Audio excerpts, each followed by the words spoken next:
You're not a good person. You're just a person who has never been given permission to be a bad one. In 1971, a psychologist named Philip Zimbardo wanted to prove something terrifying.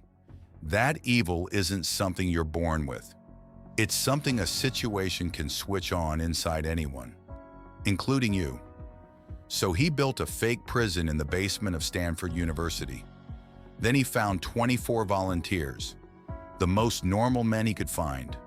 College students, no criminal records, no history of violence, tested for mental health, completely ordinary. He flipped a coin. Half became prisoners, half became guards.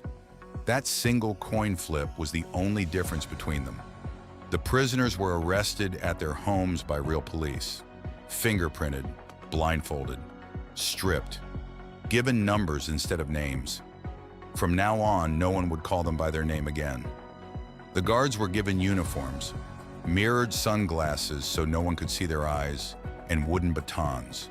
Zimbardo told them one thing: you cannot hurt the prisoners, but you can make them feel powerless.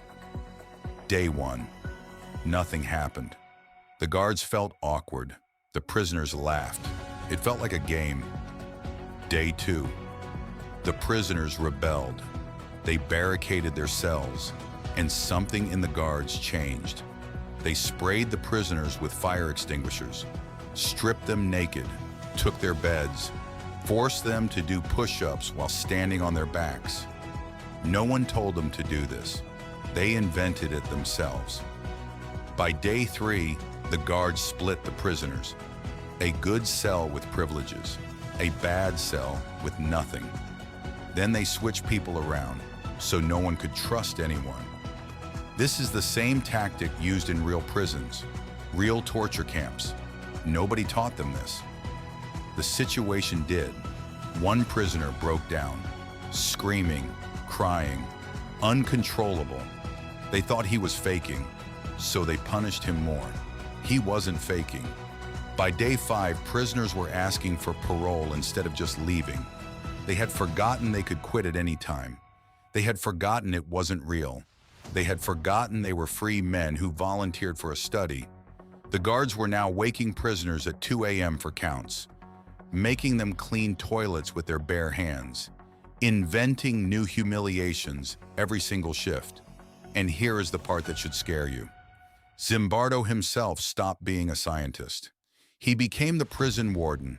He started thinking about prison security instead of the experiment. He let it continue. It took an outsider to end it. A graduate student named Christina Maslach walked in.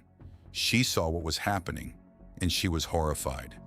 She asked Zimbardo a simple question. "Don't you see what you're doing to these boys?" 50 people had seen the experiment before her. 50. And not one of them had objected. She was the first. The experiment was supposed to last 2 weeks. Zimbardo shut it down after 6 days. For decades, this was taught as proof that anyone can become a monster. Recently, people have criticized it. Some guards said they were coached. The science was messy. Maybe it wasn't a clean experiment, but that misses the real lesson. Because the most disturbing finding wasn't the guards. It was the 50 witnesses who watched and said nothing. It was Zimbardo, a good man, who got swallowed by his own role. It was how fast "this is just a game" became "this is who I am now." You think you would have been different. You think you'd have been the kind guard, the prisoner who fought back, the witness who said stop. But everyone thinks that. That's exactly what the 24 normal students thought too, right before a coin decided who they became. So the question isn't whether you're a good person. The question is, what role are you playing right now? And who decided you'd play it?